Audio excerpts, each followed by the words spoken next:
Hi everyone, now we're going to see NCERT Class 8, Our Past History, Chapter 1, How, When, Where. How important are dates? டேட்ஸ்லாம் ஏன் ரொம்ப முக்கியம்னு சொல்லிட்டு கேட்குறாங்க. Historians எதனால் இந்த டேட்ஸ் எல்லாம் மென்ஷன் பண்ணியே இல்லைன்னு சொல்லிட்டு பார்க்குறோம். மேபி ஒரு கிங் இருக்காங்கன்னா அந்த கிங் வந்து க்ரோன் ஸ்டார்ட் பண்ணியிருக்கலாம், ஆர்எல்ஸ் பேட்டில்ஸில் வின் பண்ணியிருக்கலாம், ஆர்எல்ஸ் ஃபைட் பண்ணியிருக்கலாம். இதில் வந்து என்ன பண்ணியிருப்பாங்கன்னு சொல்லிட்டு பார்த்தீங்கன்னா, இந்த கிங் இதை பண்ணாருன்னு மட்டும்தான் மென்ஷன் பண்ணியிருப்பாங்களே தவிர்த்து அந்த பர்டிகுலர் டேட்டை மென்ஷன் பண்ணியிருக்கவே மாட்டாங்க. ஸோ என்னன்னு சொல்லிட்டு நம்ம பார்க்கலாம். மேபி அந்த டைமில் நிறைய சேஞ்சஸ் கிடச்சிருந்துருக்கலாம். பொலிட்டிக்கல்ஸ், எக்கனாமிக்கலாக, பேட்டில்ஸ் மூலயமா நிறைய சேஞ்சஸ் கிடச்சிருந்துருக்கலாம் இல்லையா.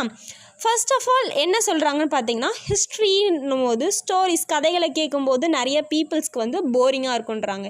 ஏன் அது போரிங்காக இருக்குது? For reason events and facts, date, particular ஈவெண்ட்டில் என்ன நடந்துச்சுன்னு சொல்லிட்டு ஞாபகம் வச்சுக்க முடியலன்றது தான் இங்கே இருக்க ட்ராபேக்கே. ஆனால் இப்போது நீங்கள் ஒரு மூவி பார்க்குறீங்க, இது எக்ஸாம்பிள் சில்ட்ரன்ஸ். இப்போ நீங்கள் ஒரு படம் பார்க்கும்போது உங்களுக்கு பிடிச்ச ஆக்டரோ நடிக்கிறாங்க. அதில் நீங்கள் என்ன பண்ணுவீங்க? ரொம்ப இன்வால்மெண்ட்டாக அதை பார்த்துக்கிட்டே இருப்பீங்க. ஏன் நீங்கள் அதை பார்க்குறீங்க? ஏன்னா உங்களுக்கு அது பிடிச்சிருக்கு. நீங்கள் லைக் பண்ணி ஒரு விஷயத்தை செய்யும்போது எவ்வளோ கஷ்டமான ஒரு விஷயமா இருந்தாலும் அது ஈஸியாக இருக்கும். So history is very interesting facts about the kings, queens and ancient world of the people, right? So இதில் வந்து ரொம்ப இன்ட்ரெஸ்டிங்கான திங்ஸ் எல்லாம் நம்ம பார்க்க போகிறோம். நெக்ஸ்ட் வந்து என்ன சொல்லியிருக்காங்கன்னா, இப்போது இதை நீங்கள் வந்து ஹிஸ்ட்ரியாக பார்க்காம உங்களையே நீங்கள் கம்பேர் பண்ணி படிச்சிங்கன்னா இதை விட ஒரு ஈஸியான சப்ஜெக்ட் கிடையவே இல்லை. ஓகேவா? கம்பேர் பண்ணோன்னா ஃபஸ்ட்டு வந்து என்ன சொல்கிறாங்கன்னா, நீங்களாகவே இந்த கிங்காக மாறுங்க, குயினாக மாறுங்க. அப்போ உங்களுக்கு வந்து இந்த ஹிஸ்ட்ரி படிக்கிறது வந்து ரொம்ப இன்ட்ரெஸ்டிங் ஃபேக்ட்ஸாக இருக்கும் இல்லையா. நீங்களாக தான் இதெல்லாம் பண்ணுற மாதிரி இருக்கும். ஓகே, இப்போ வந்து பார்க்கலாம். மோஸ்ட்லி ஹிஸ்ட்ரியில் நம்ம என்னென்ன பார்ப்போம்னா, பாஸ்ட், ப்ரெசன்ட், ஃப்யூச்சரை பற்றி தான் தெரிஞ்சுப்போம். இதில் என்ன கொடுத்துருக்காங்கன்னா, பிஃபோர் அண்ட் ஆஃப்டர், ரைட்? இப்போது பிஃபோர்னால் என்ன? முன்னாடி. ஆஃப்டர்னால் இதுக்கப்புறம். எஸ்டர்டே நீங்கள் ஒரு ஃப்ரெண்டுக்கிட்ட ஏதோ ஒரு ஸ்டோரி பேசியிருந்துருக்கலாம். அதை வந்து நீங்கள் என்ன பண்ணுவீங்க? இன்றைக்கி உங்கள் பேரண்ட்ஸ் கிட்ட நீங்கள் சொன்னீங்கன்னா அது வந்து ஆஃப்டர் இல்லையா. ஸோ முன்னாடி என்ன நடந்துச்சு, இப்போ என்ன நடக்குதுன்னு சொல்லிட்டு நீங்கள் பேசுவீங்க, ரைட்? இப்போது டேட்ஸ், ஏன் டேட்ஸ் ரொம்ப முக்கியம் சில்ட்ரன்ஸ்? ஒரு எக்ஸாம்பிள் சொல்கிறேன், புக்கில் இல்லை. இப்போ நீங்கள் பர்த் பண்ணிங்க இல்லையா, உங்களோட பர்த்டே டேட்டை நீங்கள் நல்லா ஞாபகம் வச்சுக்கிறீங்களா? உங்களோட பேரண்ட்ஸ், கிராண்ட் பேரண்ட்ஸ், உங்கள் ரிலேட்டிவ்ஸ்லாம் ஏன் ஞாபகம் வச்சுக்கிறாங்க?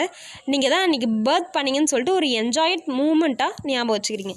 அதே மாதிரி இதை ஞாபகம் வச்சுக்கிட்டு படிங்க, ரொம்ப ஈஸியாக இருக்கும்.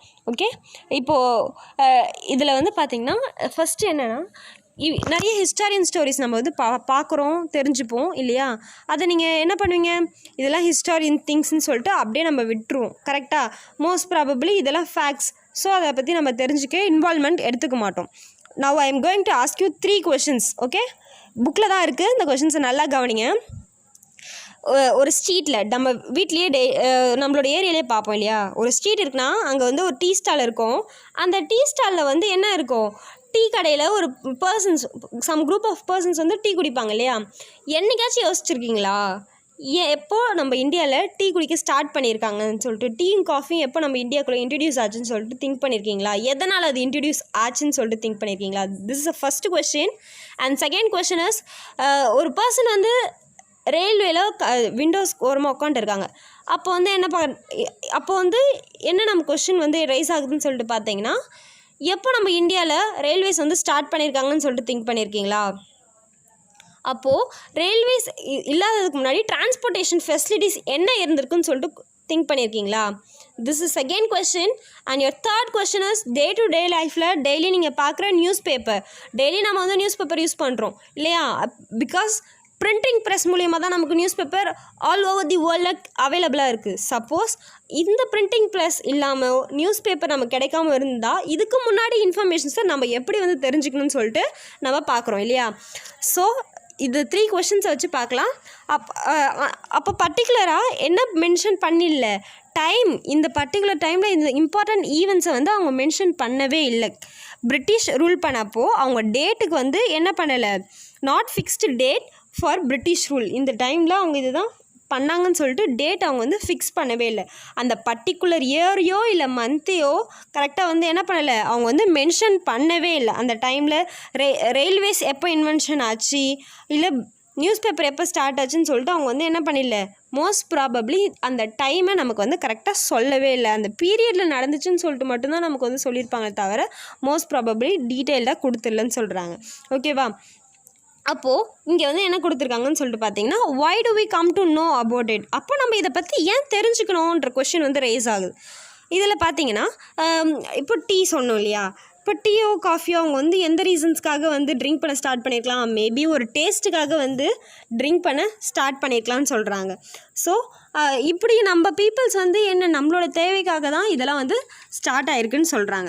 why do we come to know about it? இதை பற்றி நம்ம ஏன் தெரிஞ்சுக்கிறோன்னு பார்த்தீங்கன்னா, ஃபார் எக்ஸாம்பிள் இப்போ ஒரு கிங் இருந்தார்னா அந்த கிங் வந்து எப்போ பர்த் பண்ணார், அவர் எப்போ ரூல் பண்ண ஸ்டார்ட் ஆனார், அவருக்கு எப்போ மேரேஜ் ஆச்சு, அவர் எப்போ டெத் ஆனார், அவர் என்னென்ன அச்சீவ் பண்ணியிருக்காரு, இவர் என்னென்ன பேட்டிலில் வின் பண்ணியிருக்காரு, அண்ட் இவருக்கு அடுத்தது எந்த கிங் வந்து ரூல் பண்ணியிருக்காங்கன்னு சொல்லிட்டு நம்ம பார்ப்போம் இல்லையா. So how do we know about it? இது மூலயமா நம்ம எப்படி தெரிஞ்சுக்கிறோம்? மேன்ஸ்கிரிப்ட்னா என்ன? ஹேண்ட் கையிலேயே என்ன பண்ணியிருப்பாங்க, அந்த பாம் லீஃபில் எழுதியிருப்பாங்க இல்லையா, இது மூலயமா தான் நம்ம வந்து தெரிஞ்சுக்கிறோம். அப்போது ஹிஸ்டாரியன்ஸ் வந்து என்ன பண்ணியிருக்காங்க, இதெல்லாம் மேன்ஸ்கிரிப்ட்ஸ் மூலயமா எடுத்து தான் நமக்கு வந்து சொல்லியிருக்காங்க. ஓகேவா? நெக்ஸ்ட்டு வந்து இந்த சோர்ஸஸ் மூலயமா நம்ம வந்து வேறு என்னென்ன தெரிஞ்சுக்கிறோன்னு பார்த்தீங்கன்னா, இப்படிலாம் கிங் வந்து வாழ்ந்திருக்காங்க சொல்லிட்டு நம்ம ஹிஸ்ட்ரி மூலயமா தெரிஞ்சுக்கிறோம், ஹிஸ்டாரியன்ஸ் கொடுத்துருக்க சோர்ஸஸ் வச்சு. அப்படி பார்க்கும்போது பீப்புள்ஸ் டே டு டே லைஃப்பில் என்ன ஈட் பண்ணியிருக்காங்க, எங்கே லிவ் பண்ணியிருக்காங்க, அவங்க என்னென்னா சிட்டிஸில் டெவலப்மெண்ட் ஆகிருக்கு, என்ன கல்ச்சுரல் சேஞ்சஸ், சொசைட்டியில் என்ன சேஞ்சஸ் ஆகிருக்கு, லாங்குவேஜில் என்னென்ன டெவலப்மெண்ட்ஸ் ஆகிருக்குன்னு சொல்லிட்டு தான் நம்ம இதில் பார்த்துருப்போம். Okay childrens, and next we going to see which dates. செலக்டடாக இந்த பர்டிகுலர் டேட்டில் தான் இந்த ஈவெண்ட் நடந்துச்சுன்னு சொல்கிறதுக்கு ரீசன் என்ன, அதுக்கு என்ன ரீசன் சொல்லிட்டு நம்ம என்னைக்காச்சும் திங்க் பண்ணியிருக்கோமா? No, right? அப்படி வந்து பார்க்கும்போது ஃபஸ்ட்டு வந்து இங்கே என்ன கொடுத்துருக்காங்கன்னா, யூரோப்பியன்ஸ் வந்து ஸ்டார்ட் ஆகிட்டாங்க. இதில் பார்க்கும்போது ஃபஸ்ட்டு வந்து யார் ஸ்டார்ட் பண்ணியிருக்காங்கன்னு பார்த்தீங்கன்னா, governor general Warren Hastings first rule பண்ண ஸ்டார்ட் பண்ணியிருக்காங்க. அண்ட் நெக்ஸ்ட் வந்து லாஸ்ட்டில் வந்து பார்த்திங்கன்னா லாஸ்ட் விஸ்ராய் லார்ட் மவுண்ட் பேட்டன்ன்ற பர்சன் தான் ரூல் பண்ணியிருக்காங்க. ஓகேவா? இவங்க மோஸ்ட்லி எதை வந்து ஃபோக்கஸ் பண்ணியிருப்பாங்கன்னு பார்த்தீங்கன்னா, ஸ்டடீஸில் நிறைய சேஞ்சஸ் என்னென்னலாம் கிடச்சிருக்குன்னு சொல்லிட்டு பார்த்துக்கலாம். அப்போது யாரெல்லாம் அந்த டைமில் வந்து ரூல் பண்ணியிருக்காங்கன்னு பார்த்தீங்கன்னா, Hasting, Wellesley, Bentinck, Dalhousie, Canning, Lawrence, Lytton, Ripon, Curzon, Harding and Irwin. Okay, these are the kings. இவங்க தான் வந்து என்ன பண்ணியிருக்காங்க, கிங்ஸ் கிடையாது சில்ட்ரன்ஸ், கவர்னர் ஜென்ரல் இவங்களாம். ஓகேவா? இவங்க தான் ரூல் பண்ணியிருக்காங்க. இம்பார்ட்டன்ட் ஆக்டிவிட்டீஸ் என்ன நடந்துச்சுன்னு பார்த்தீங்கன்னா, எஜுகேஷனில் மேபி நிறைய சேஞ்சஸ் கொடுத்துருந்துருக்கலாம், பொலிட்டிக்கலில் கொடுத்துருந்துருக்கலாம், நிறைய அச்சீவ்மெண்ட்ஸ் கொடுத்துருந்துருக்கலாம்னு சொல்கிறாங்க. க்ரானாலஜிக்கல் அப்போது ஹிஸ்ட்ரியில் நம்ம என்ன பண்ணுறோன்னா, நிறைய டிஃப்ரெண்ட் சாப்டர்ஸில் பிரிட்டிஷ் எப்படிலாம் நம்ம இந்தியாவை ரூல் பண்ணாங்கன்னு சொல்லிட்டு நம்ம தெரிஞ்சுப்போம். அப்படி பார்க்கும்போது இங்கே என்ன கொடுத்துருக்காங்கன்னு பார்த்தீங்கன்னா, சம் கொஷின்ஸ் வந்து கொடுத்துருப்பாங்க. அந்த கொஷின்ஸை நீங்களே ஓனாக ரீட் பண்ணி ஆன்சர் கொடுக்குற மாதிரி இருக்கும். ஸோ நீங்கள் அதை ரீட் பண்ணி பாருங்கள். அதை கொடுத்துட்ட பிறகு நெக்ஸ்ட்டு வந்து என்ன பண்ணியிருப்பாங்கன்னு பார்த்தீங்கன்னா, ஏன் நீங்கள் வந்து கிங்ஸை பற்றிலாம் படிக்கிறீங்க, இப்போது நீங்கள் ஒரு ஸ்டோரி படிக்கிறீங்கன்னா ஏன் அது சாப்டர் வைஸ் கண்டினியூவேஷன் இருக்குன்ற ரீசனையும் கேட்டிருப்பாங்க. அப்போது இந்த 2 பேராஸில் வந்து பார்த்திங்கன்னா, நீங்களே ஓனாக வந்து கொஸ்டினை வந்து ரீட் பண்ணி ஆன்சர் பண்ணுற மாதிரி இருக்கும். அதை நீங்கள் படித்து பாருங்கள். நெக்ஸ்ட்டு வந்து பார்த்திங்கன்னா, ஹவு டு வி பீரியடைஸ், எப்படி நம்ம வந்து பீரியடாக பிரிக்கிறோம் இந்த பர்டிகுலராக பார்க்குறோம். 1817 பார்த்தீங்கன்னா, ஜேம்ஸ் மில்லர் ஒரு person, Scottish economist, political philosopher. இவர் என்ன பண்ணியிருக்காருன்னு பார்த்தீங்கன்னா, ஒரு புக்கை வந்து 3 வால்யூமாக பப்ளிஷ் பண்ணியிருக்காரு. அந்த புக்கோடைய நேம் என்னென்னு பார்த்தீங்கன்னா, a history of British India. இந்த புக்கில் வந்து இவர் என்ன கொடுத்துருப்பாருன்னு பார்த்தீங்கன்னா, 3 வால்யூமாக கொடுத்துருப்பாரு. 3 வால்யூம்ஸ் என்னென்னு பார்த்தீங்கன்னா, to you remember middle age பீரியடில் நம்ம என்ன பார்த்துருக்கோன்னு சொல்லிட்டு நீங்கள் 7th ஸ்டாண்டர்ட் டீட்டெயிலாக படிச்சிருந்தீங்கன்னா ஞாபகப்படுத்தி பாருங்கள். 3 வால்யூம்ஸ் என்ன கொடுத்துருப்பாருன்னு பார்த்தீங்கன்னா, Hindus, Muslim and British. Hindu, Muslim and பிரிட்டிஷை பற்றி கொடுத்துருப்பாங்க. அப்போது அவர் என்ன அதிகமாக கொடுத்துருப்பாரு பார்த்தீங்கன்னா, அந்த பீரியடில் என்னென்ன டிஃப்ரெண்ட் பீரியட்ஸில் என்னென்ன இம்பார்ட்டன்ட் ஈவெண்ட்ஸ் நடந்துச்சுன்னு சொல்லி கொடுத்துருப்பாரு. அவங்களுடைய அட்மினிஸ்ட்ரேஷனை பற்றி கொடுத்துருந்துருப்பார். அப்போது அவர் என்ன கொடுத்துருப்பாருன்னு பார்த்தீங்கன்னா, ஹிந்துஸ் அண்ட் முஸ்லீம் பீப்புள் இந்தியாவை ரூல் பண்ணப்போ அவங்க வந்து பீப்புளை எப்படிலாம் வழி நடத்தினாங்கன்னு பார்த்தீங்கன்னா, ரிலீஜியஸ் மூலிமா இன்டாலரன்ஸ் பண்ணியிருக்காங்க, கேஸ்ட் டுடோஸ் பண்ணியிருக்காங்க, சூப்பர்ஸ்டிஷியஸ் பிலீஃப்ஸ் கொடுத்துருக்காங்க சோஷியல் லைஃப்பில்.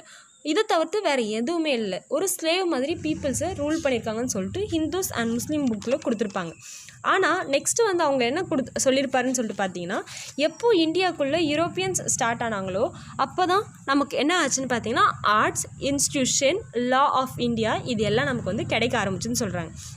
அப்போது பிரிட்டிஷ் கான்குவயர் பண்ணதால் தான், கான்குவயர்னால் கைப்பற்றுறது சரிங்களா, கான்குவயர் பண்ணுறதால தான் இந்தியா வந்து ரொம்ப வேல்யூபிளாக ஆச்சு. இதுக்கு முன்னாடி பிரிட்டிஷ் வரத்துக்கு முன்னாடி இந்தியாவில் வந்து என்ன இல்லை, எந்த ஒரு இன்வென்ஷன்ஸும் கிடையாது, பீப்புள்ஸ்கிட்ட எந்த ஒரு டெக்னாலஜிக்கல் டெவலப்மெண்ட்டும் கிடையவே கிடையாது சொல்கிறாங்க. அப்போது பிரிட்டிஷ் பீப்புள் இல்லைனா உங்களால் எதுவுமே பண்ணியிருக்க முடியாதுன்னு சொல்லிட்டு இந்தியாவை கிரிட்டிசைஸ் பண்ணுறாங்க. ஓகேவா, அட்மினிஸ்ட்ரேஷன் சரியில்லைன்னு சொல்லிட்டு சொல்கிறாங்க. அப்போது பிரிட்டிஷ் பீப்புள் இல்லைனா இந்தியாவோட கேப்பபிள், அதாவது அவங்களோட வெல்த்துமே வளர்ந்துருக்கிறதுக்கு வாய்ப்பே கிடையாதுன்னு சொல்கிறாங்க. நெக்ஸ்ட்டு வந்து என்ன சொல்லியிருக்காருன்னு பார்த்தீங்கன்னா, பிரிட்டிஷ் வந்து இந்தியாவை ரூல் பண்ணுறதுக்கு முன்னாடி இந்தியாவே ஒரு இருள் சூழ்ந்தி தான் இருந்துச்சு. ஆனால் பிரிட்டிஷ் ரூல் பண்ண ஸ்டார்ட் பண்ணதுக்கு அப்புறம் தான் வந்து என்னன்னு சொல்லிட்டு பார்த்தீங்கன்னா ஒரு பீப்புள்ஸ்க்கு மத்தியில் என்லைட்மெண்ட் கிடைச்சது, ஒரு விழிப்புணர்வே இருந்துச்சுன்னு சொல்லிட்டு சொல்கிறாங்க. அப்போது why British people classified like this, ஏன் பிரிட்டிஷ் பீப்புள் வந்து கிளாசிஃபைட் பண்ணியிருக்காங்கன்னு பார்த்தீங்கன்னா, ஹிந்துஸ் அண்ட் முஸ்லீம்ஸை அவங்க ஃபுல்லாக சொசைட்டியில் ரிலீஜியஸ் மூலிமா பிலீஃப் மட்டும்தான் கொடுத்துருக்காங்களே தவிர்த்து வேறு எதுவுமே கொடுக்கலன்ற சொல்கிறாங்க. ஹிஸ்டாரியன்ஸ் வந்து இதில் என்ன பண்ணியிருக்காங்கன்னு பார்த்தீங்கன்னா, ரூலர்ஸ்லாம் வந்து ஃபஸ்ட்டு என்ன பண்ணியிருக்காங்க, ஹிந்து, முஸ்லீம், பிரிட்டிஷ்னு சொல்லிட்டு கொடுத்துருக்காங்க இல்லையா. ஆனால் இதில் ஹிந்துஸ் அண்ட் முஸ்லீம்ஸ் மட்டும் என்ன பண்ணியிருக்காங்க பார்த்தீங்கன்னா, இதில் வந்து எந்த ரூல்ஸுமே ஃபாலோ பண்ணியிருக்க மாட்டாங்க. ஓகேங்களா, பிரிட்டிஷ் மட்டும் எந்த ரூல்ஸையும் ஃபாலோவே பண்ணியிருக்க மாட்டாங்க. ஹிந்துஸ் அண்ட் முஸ்லீம்ஸ் கொஞ்சம் டிஃபர் ஆகிருப்பாங்க. இதில் ஹிஸ்டாரியன்ஸ் இங்கே வந்து என்ன சொல்கிறாங்கன்னு பார்த்தீங்கன்னா, ஏன்ஷியன், மிடிவல் ஏஜ், மாடர்ன் 3 ஏஜஸாக வந்து பிரிக்கிறாங்க. இதுக்கு ஆனால் ரூலர்ஸ் வந்து என்ன பண்ணியிருந்தாங்க, Hindu, Muslim and British. Because of ரிலீஜியஸால் தான் இதை வந்து இப்படி வச்சுருந்தாங்க. ஆனால் ஹிஸ்டாரியன்ஸ் வந்து என்ன பண்ணாங்கன்னு பார்த்தீங்கன்னா, ancient, medieval age and modern ஏஜ்னு சொல்லிட்டு ஸ்டார்ட் பண்ணாங்க. இதில் நிறைய ப்ராப்ளம்ஸ் ஸ்டார்ட் ஆச்சு. என்ன ரீசன் பார்த்தீங்கன்னா, மாடர்ன்னும் போது ஃபார் எக்ஸாம்பிள் சொல்லலாம், 6th, 7th, 8th இந்த 3 ஸ்டாண்டர்டில் பார்த்தீங்கன்னா 6th ஸ்டாண்டர்டு ஏன்ஷியன்ட் புக்கணும், 7th ஸ்டாண்டர்ட் புக்கை மிடில் ஏஜ் புக்கணும், 8th ஸ்டாண்டர்ட் புக்கை மாடர்ன் புக்குன்னு சொல்லுவாங்க. ஓகேவா, இந்த 3 சாப்டர்ஸ் கண்டினியூவேஷனாக தான் இருக்கும். அப்படி பார்க்கும்போது மாடர்ன் வந்து எதில் வரும்னா வெஸ்டர்ன் சைடில் இருக்கிற ஃபுல்லாக சயின்ஸில் என்ன டெக்னாலஜி, டெமோக்ரஸி, லிபர்ட்டி, ஈக்குவாலிட்டியை பற்றி ஃபுல்லாக கொடுத்துருப்பாங்களே தவிர்த்து, பட் இந்தியாவில் அந்த மாதிரி எந்த ஒரு டெவலப்மெண்ட்டும் இல்லைன்னு சொல்கிறாங்க. பட் மிடில் ஏஜ் பீரியட் சொசைட்டியில் என்ன நடந்துச்சுன்னு மட்டும்தான் கொடுத்துருப்பாங்க. இந்தியாவில் ஃபுல்லாக என்ன பண்ணியிருக்காங்க, மிடில் ஏஜ் தான் ஃபாலோ பண்ணியிருக்காங்கன்னு சொல்கிறாங்க. அதை கிரிட்டிசைஸ் பண்ணுற மாதிரி ரைட் பண்ணியிருப்பாங்க. ஓகேவா, நிறைய ஹிஸ்டாரியன் பீப்புள் என்ன பண்ணியிருப்பாங்கன்னா கொலனைசேஷனை பற்றி ரைட் பண்ணியிருப்பாங்க. ஓகே, நெக்ஸ்ட் வந்து என்ன பார்க்க போகிறோம்னா, வாட் இஸ் கொலோனியல்னா என்ன, connected with or belonging to country that controls another country. அதாவது ஒரு நாட்டை சார்ந்தவங்க இன்னொரு நாட்டை வந்து ஆக்கு செய்கிறது, அதாவது கைப்பற்றி அதை ரூல் பண்ணுறது தான் வந்து கொலனைசேஷன் சொல்லிட்டு சொல்கிறாங்க. Most probably local nawabs, Raj தான் இதை வந்து ரூல் பண்ணியிருப்பாங்க. இதில் அதிகமாக நம்ம பார்த்தோன்னா ரெவன்யூ, எக்ஸ்பென்சிவ், குட் ப்ரைஸஸை பற்றிலாம் நம்ம அதிகமாக வந்து பார்ப்போம். ஓகே, கல்ச்சுரலில் என்ன சேஞ்சஸ் ஆச்சு, என்னென்ன கஸ்டம்ஸ்லாம் கொடுத்துருக்காங்கன்னு சொல்லிட்டு நம்ம பார்ப்போம். இங்கே வந்து பார்த்தீங்கன்னா அவர் பாஸ்ட், ஏன் நம்மளுடைய புக்கோட நேம் அவர் பாஸ்ட் ப்ளூரல் ஃபார்மில் கொடுத்துருக்காங்கன்னு பார்த்தீங்கன்னா, to draw attention to fact the past. அப்போ ஃபேக்ட்ஸ்னாலே டிஃப்ரெண்ட் பீப்புள்ஸ் பற்றி தான் நம்ம அதிகமாக படிக்க போகிறோம்னு தெரிஞ்சுப்போம். ஆனால் இங்கே வந்து நம்ம அதிகமாக என்ன பற்றி படிச்சுப்போம், கிங்ஸ், குவீன்ஸ், அவங்களோட டிஃப்ரென்ஸ் ஃபார்மில் இருக்க என்னென்ன பெசன்ஸை பற்றியோ, ஹெரிடர்ஸ், கிராஃப்ட்ஸ்மேன் எல்லாரை பற்றி நம்ம வந்து இதில் படிப்போம். Okay, so only it named as our past in plural form. Administration products record 250 years முன்னாடி பார்த்தீங்கன்னா ஹிஸ்ட்ரியில் என்ன கிடையாது, ரைட்டிங் சோர்ஸே கிடையாது. அப்போது நம்ம எப்படிலாம் வந்து ரைட்டிங்கை ஸ்டார்ட் பண்ணியிருப்போம்னு பார்த்தீங்கன்னா, ஃபுல் ரெக்கார்ட்ஸ், நிறைய ரெக்கார்ட்ஸ்லாம் எழுதுறாங்க. அப்போது எதெல்லாம் வந்து அஃபிஷியல் ரெக்கார்ட்ஸ்லாம் பார்க்கும்போது plan, society, decision, agreement, investment then அப்படி வந்து பார்த்திங்கன்னா ஃபைல்ஸ்லாம் நிறையா சேவ் பண்ணோம் இல்லையா. அப்படி பார்க்கும்போது ரிட்டன் காப்பீஸ்லாம் வந்து நிறைய யூஸ் பண்ணாங்க. அப்போது வந்து ரிட்டன் காப்பீஸை எழுதி வச்சுக்கினாங்க. அது பார்த்தா ஏன் அதை எழுதுனாங்கன்னு சொல்லிட்டு பார்த்தீங்கன்னா, மெமோஸ், நோட்டிங்ஸ் அண்ட் ரிப்போர்ட்ஸ். அப்போது இதுக்கு முன்னாடி என்ன கிடையாது, பிரிண்டிங் ப்ரெஸ் எதுவுமே இல்லை. அப்போது பீப்புள் எப்படி வந்து வச்சுருந்தாங்கன்னா, ரொம்ப ஒரு ஹையர் அஃபிஷியல் பிளேஸ் கிட்ட கொடுத்து அதை ரொம்ப சேஃப் பண்ணி வச்சுருந்தாங்க. மெமோஸ் தான் வந்து பார்த்திங்கன்னா, இப்போது ஒரு இடத்துலேருந்து இன்னொரு இடத்துக்கு ட்ரான்ஸ்ஃபர் ஆகிறாங்களோ, இப்போது வேறு ஏதாவது ஆஃபீஸில் ராங்கான டியூட்டி பண்ணிட்டாலோ அதுக்கெலாம் மெமோ கொடுப்பாங்க. நோட்டிங்ஸ்னால் நோட்ஸ் எடுக்கிற மாதிரி, ரிப்போர்ட் இதெல்லாம் ரிப்போர்ட் பண்ணி வைக்கிறது தான் ரிப்போர்ட்ஸ்னு சொல்கிறாங்க. இதெல்லாம் வந்து எங்கே சேவ் பண்ணி வச்சுருப்பாங்கன்னு பார்த்தீங்கன்னா tahsildar office, collector office, commissioner office, professional securities and லா கோர்ட்டில் சேவ் பண்ணி வச்சுருப்பாங்க அப்போல்லாம். ஓகேவா? Archives and museums. இப்போது மியூசியம்ஸ் நல்லா நமக்கு தெரியும். ஆர்ச்சிவ்ஸ்ன்றதை விட மியூசியம்ஸ் வந்து நம்மளால் ஈஸியாக வந்து ஃபைண்ட் அவுட் பண்ண முடியும்னு நான் நினைக்கிறேன். மியூசியம்ஸில் அருங்காட்சியகம், அங்கே போய் பார்த்திங்கன்னா நிறையா பழங்கால பொருட்கள், மன்னர்களுடைய புக்ஸ் இதெல்லாம் நம்ம வந்து பார்க்கலாம் இல்லையா? 19th செஞ்சுரியில் என்ன பண்ணியிருக்காங்கன்னு பார்த்தீங்கன்னா கேலிகிராஃப்ஸ்ன்றது வந்து ஒன்றுமே கிடையாது. ஒரு பர்சன் ரொம்ப ரொம்ப அழகான ஹேண்ட் ரைட்டிங்கில் இருப்பாங்க. யாரெல்லாம் அழகாக இருக்காங்களோ அவங்களோட ஹேண்ட் ரைட்டிங், யாரோடைய ஹேண்ட் ரைட்டிங்லாம் அழகாக இருக்கோ அவங்கள வச்சு ரைட் பண்ண வச்சுருப்பாங்க. ஏன் அதிகமாக ரைட் பண்ணி வச்சுப்பாங்கன்னா, ஒன்று டிஸ்ட்ராய் ஆகிடுச்சுன்னா இன்னொன்று வந்து யூஸ் பண்ணிக்கலான்னு. இந்த கேலிகிராஃப்ஸ்லாம் என்ன பண்ணியிருக்காங்கன்னு பார்த்தீங்கன்னா, ஒரு சர்டன் பீரியடில் அவங்களே பிரிண்டிங் ப்ரெஸ் இன்வென்ட் பண்ணியிருக்காங்க, டிஸ்கவர் பண்ணியிருக்காங்க. அவங்க டிஸ்கவர் பண்ணதால் அப்புறம் ரைட்டிங் ஒர்க்ஸ் வந்து கொஞ்சம் குறைய ஆரம்பிச்சுன்னு சொல்கிறாங்க. Survey become important. ஏன் சர்வே வந்து ரொம்ப இம்பார்ட்டன்ட்னா, இப்போ நம்ம ஒரு பிளேஸ்க்கு போகிறோன்னா அந்த பிளேஸில் என்னென்னலாம் நம்ம தெரிஞ்சுக்கணும், அங்கே இருக்க எல்லா டீட்டெயில்ஸுமே தெரிஞ்சுக்கணும். அங்கே என்ன லாங்குவேஜ் பேசுகிறாங்க, அங்கே பீப்புளெலாம் எப்படி வாழறாங்க, அப்போது அவங்களுடைய ஃபுட்லாம் ஐட்டம்லாம் என்னன்னு சொல்லிட்டு நம்ம எல்லாம் தெரிஞ்சுக்கினா தான் நம்ம ஒரு பிளேஸில் போய் தாங்க முடியும் இல்லையா? அப்போது 19th செஞ்சுரியில் அட்மினிஸ்ட்ரேஷன் ரொம்ப எஃபெக்டிவாக இருக்கணும்னு சொல்லிட்டு இங்கே இருக்க பீப்புள்ஸ் என்ன பண்ணியிருக்காங்க பார்த்திங்கன்னா, ரெவென்யூவில் என்னென்னலாம் இம்பார்ட்டன்ட் அட்மினிஸ்ட்ரேஷன் கொடுத்துருக்காங்கன்னு சொல்லிட்டு பார்த்திங்கன்னா, ஃபஸ்ட்டு வந்து அவங்க வந்து அக்ரிகல்ச்சர், டோப்போகிராஃபினா பிளான்ஸ் பற்றி நம்ம டீட்டெயிலாக படிக்கிறது, சாயில், வாட்டர் இதை பற்றிலாம் ரொம்ப ரொம்ப டீட்டெயிலாக படிக்கிறது. ஓகேவா? அப்போது டோப்போகிராஃபியை பற்றி ஃபஸ்ட்டு ஃபுல்லாக தெரிஞ்சுக்கிறாங்க. Soil, flora, fauna, cropping pattern and cropping pattern. ஓகேவா?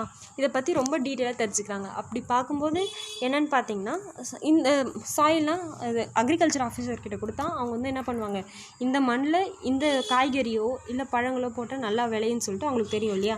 அவங்கக்கிட்ட கேட்டு தெரிஞ்சு இதை வந்து யூஸ் பண்ணியிருக்காங்கன்னு சொல்கிறாங்க. அப்போது பிளான்ஸ்க்கே சாயிலுக்கே இவ்வளோ இம்பார்ட்டன்ஸ் கொடுத்த இவங்க என்ன பண்ணியிருக்காங்கன்னு பார்த்தீங்கன்னா, 19th செஞ்சுரியில் சென்சஸை வந்து இன்ட்ரடியூஸ் பண்ணியிருக்காங்க. அப்போல்லாம் வந்து பார்த்திங்கன்னா 10 இயர்ஸ்க்கு ஒன்ஸு சென்சஸ் எடுப்பாங்க. இவங்க என்ன டீட்டெயிலாக எடுத்திருக்காங்கன்னா, பீப்புளை பற்றி எடுத்திருக்காங்க. நெக்ஸ்ட் வந்து பார்த்திங்கன்னா கேஸ்ட்டை பற்றி, ரிலீஜியஸ் பற்றி, ஆக்குபேஷன்ஸை பற்றி எடுத்திருக்காங்க. இதை தவிர்த்து வேறு என்னென்னு பார்த்தீங்கன்னா, botanical, zoological, archaeological, anthropological and forest இந்த சர்வேஸ்லாம் எடுத்திருக்காங்க. பொட்டானிக்கல்னால் என்ன, பிளான்ஸ், ட்ரீஸை பற்றி, ஜுவாலஜிக்கல்னால் அனிமல்ஸை பற்றி, ஆர்கியாலஜிக்கல்னால் ஆர்னமெண்ட்ஸ், காயின்ஸ் இதெல்லாம் பற்றி, நெக்ஸ்ட் வந்து ஆந்த்ரோபாலஜிக்கல்னால் ஒரு ஹியூமன் பீயிங்கை பற்றி டீட்டெயிலாக தெரிஞ்சுக்கிறது, அந்த ஹியூமன் பீயிங் என்ன ஆரிஜின், கஸ்டம்ஸ், பிலீஃப்ஸ் எல்லாம் ஃபாலோ பண்ணியிருக்காங்க. நெக்ஸ்ட்டு ஃபாரஸ்ட் இதெல்லாம் சர்வே பண்ணியிருக்காங்கன்னு சொல்கிறாங்க. What official records do not tell. அப்போது என்னென்ன அஃபிஷியல் ரெக்கார்ட்ஸ்லாம் வந்து ப்ரிசர்வ் பண்ணியிருக்காங்கன்னு பார்த்திங்கன்னா, எல்லாமே வந்து என்ன பண்ணல, எல்லா பீப்புள்ஸை பற்றி நம்மளால் டீட்டெயிலாக தெரிஞ்சுக்க முடியாது. ஓகேவா? அப்போது பீப்புளோட ரிலீஜியஸ் இதை பற்றி ரொம்ப டீட்டெயிலாக தெரிஞ்சுக்கணும்னா நம்ம என்ன எக்ஸ்பெக்ட் பண்ணுறோமோ அந்தளவுக்கு டீட்டெயிலாக எந்த ஒரு இன்ஃபர்மேஷனும் கிடைக்காது. எப்படிலாம் மக்கள்கள் வாழ்ந்திருக்காங்க, ஸோ அவங்க என்ன சாப்பாடு சார்ந்திருக்காங்கன்னு சொல்லிட்டு அஃபிஷியல் ரெக்கார்ட்ஸ் மட்டும் நமக்கு போதுமா? கண்டிப்பாக கிடையவே கிடையாது இல்லையா? அப்போது நமக்கு என்ன பார்த்துருக்கீங்கன்னா, பில்கிரிமேஜஸ், ட்ராவலர்ஸ், ஆட்டோபயோகிராஃபிஸை பற்றி தான் நம்ம அதிகமாக தெரிஞ்சுப்போம். பில்கிரிமேஜஸ்னால் கோவில்கள், நிறைய மடங்கள்லாம் போயிட்டு வரவங்கள மூலிமா தெரிஞ்சுக்கலாம். அதில் வர ட்ராவலர்ஸ் மூலிமா தெரிஞ்சுக்கலாம். ஏன்னோ ஆக்குபேஷன்ஸ் மூலிமா. ஆட்டோபயோகிராஃபிஸ்லாம் யாரை பற்றி இருக்கும், கிங்ஸை பற்றி, இம்பார்ட்டன்ட் பீப்புளை பற்றி மட்டும்தான் இருக்குமே தவிர ஒரு சிம்பிள் லைஃப் லீட் பண்ண பர்சனை பற்றி இருக்கவே இருக்காது. அப்படி பார்க்கும்போது பார்த்திங்கன்னா என்னென்னலாம் பப்ளிஷ் பண்ணியிருக்காங்கன்னு பார்த்தீங்கன்னா, நியூஸ் பேப்பரில் ஒரு இம்பார்ட்டண்டான ஈவெண்ட்டை பற்றி மட்டும்தான் கொடுத்துருப்பாங்களே தவிர அன்வான்ட் சோர்ஸஸ் கொடுத்துருக்க மாட்டாங்க. ஒரு லீடரோ ஒரு ரெஃபார்மரை பற்றி அவங்களோட ஐடியாஸ், போயிட்ஸ், நாவலிஸ்ட்டை பற்றி மட்டும்தான் அதில் அதிகமாக இருந்திருக்குன்னு சொல்லிட்டு சொல்கிறாங்க. அப்போது நல்லா படித்த மக்கள்களை பற்றி தெரிஞ்சுக்கலான்னு இருக்காங்க. Then what about the tribals people, பெசன்ஸ் people அவங்கள பற்றிலாம் நம்ம அதிகமாக தெரிஞ்சுக்க முடியாது இல்லையா? இதுதான் இந்த லெசனில் கொடுத்துருக்காங்க சில்ட்ரன்ஸ். தேங்க்யூ.